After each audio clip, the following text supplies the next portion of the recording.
Okay, it's all about self-sovereignty. The reason why they protect is to keep and maintain their self-sovereignty. Very important. You cannot control or drain them because they keep their sovereignty, their self-sovereignty. That's why they use protective mechanisms, okay? And then personal power and your raw energy is very important. Your personal power is important. You don't want somebody to be draining your power and manipulating your energy and taking away your personal power, right? So the shields fueled by will, shadow force, and fire. You see, the left-hand part is all about self-will. It's about self-empowerment. It's about you working with your shadow to protect you, right? And also protect you from other shadow entities. And they use force and fire. Very important. Then defensive spirits of deities, right? Like Lilith is one of them that they use in the left part.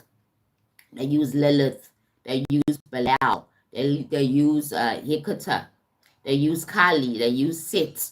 They use Santa Muta. I don't know how to pronounce it, but it's Santa Muta. It's Murete. Right now, the shadow integration is very important. Owning your darker aspects, so nothing externally can come in, can manipulate your shadow and use your shadow against you. That's the reason why it's important for you to integrate your shadow so that the outside influences don't influence you and make and activate your shadow against you, basically, right? Very important. Now let's talk about basically the types of protection that's actually used generally across all, left or right, right? Cleansing, shielding, grounding, banishing, and the last one is warding.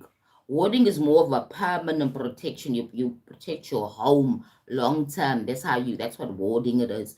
And if you want to know more about warding, you can go more into it and go and Google it because it's quite interesting. You put things like around your yard, by your door, your back door, your front door, but things like that. That's how you protect. They put certain items to keep away evil intention or evil entities coming through. You understand? Very important. So protection from unwanted energetic influence.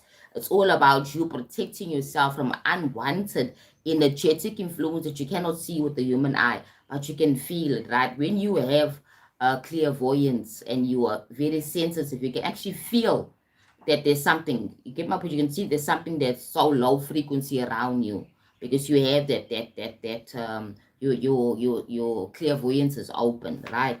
Daily practices are very important for a spiritual person. Okay, this is something that's normal mundane Christians and even other people that are maybe pagan people are more aware about energetic influences, but not Christians because they taught only if you just give your life to Christ or you just believe in God, you'll be fine. It doesn't work like that, right? Because constantly we're living in a space with a lot of energies, both low and high frequencies that are in the space, right? A simple thought of negative thoughts, or it's just saying something bad or negative against another person continuously all the time can now create a thought form. And that thought form can be pushed towards you. They can direct it towards you. What they call it, the evil eye kind of thing, what I'm talking about, right? Again, it can influence you. So you should be, if you're somebody who's spiritually inclined and focused in spirituality and you're practicing spirituality, you should be cleansing your day, yourself every day and grounding yourself. Very important to know that you need to ground yourself. Now let's talk about the shadow integration. Owning your shadow, the adult shadow parts of yourself, aspects is so that nothing externally influences you and works against you, as I said before. Wards and bites, there's so many things. The left hand part is so much more involved in the left hand part because they know specifically about low energies. You understand? Some left hand part wards reflect negatively or push back. So it's about reflecting negatively. The ward is to actually confuse that entity from coming in, because you can use things like your urine and other things. There's so many things you can use to ward your space so that no entities come through. You know what I'm trying to say? No evil intention can penetrate your defense.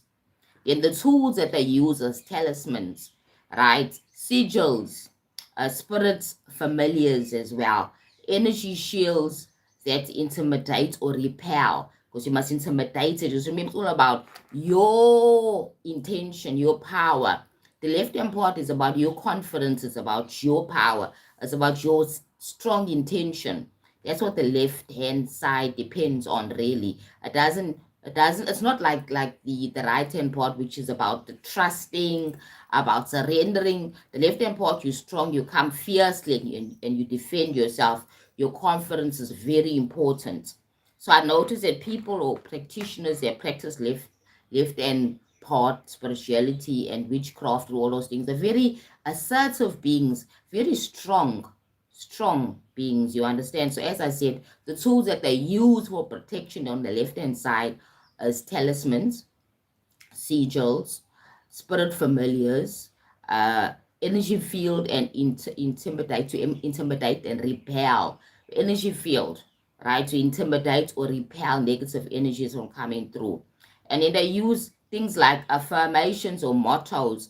My power protects me, right? My power protects me. And when you know and you're sure that your power protects you, then nothing can come into your space and actually attack you, because you know your power protects you. Now in the right hand part, it's about God protecting you, it's about the angels protecting you, it's about Jesus protecting you, giving your life to Christ and all that other stuff. You'll see the difference is clear. So the right hand part, now let's talk more about that one. Divine light and harmony. It's all based on divine light and harmony. So the right hand part protections focus on divine light and harmony, as I mentioned before, calling on celestial benevolent forces, not malevolent, but benevolent celestial forces to come through. Okay, purification and cleansing, always removing negative thoughts, with gentle methods, loving methods. Because remember that the right part's all about love and kindness and stuff like that. You understand? And in protecting deities, they use protection deities as well, like Archangel Michael, which is more of a light worker, but a strong warrior and protection energy. And then Jesus and Mary as well, right? Then Ganashu and Vishnu and others. There's so many of them, different depending on which culture or religion you come from.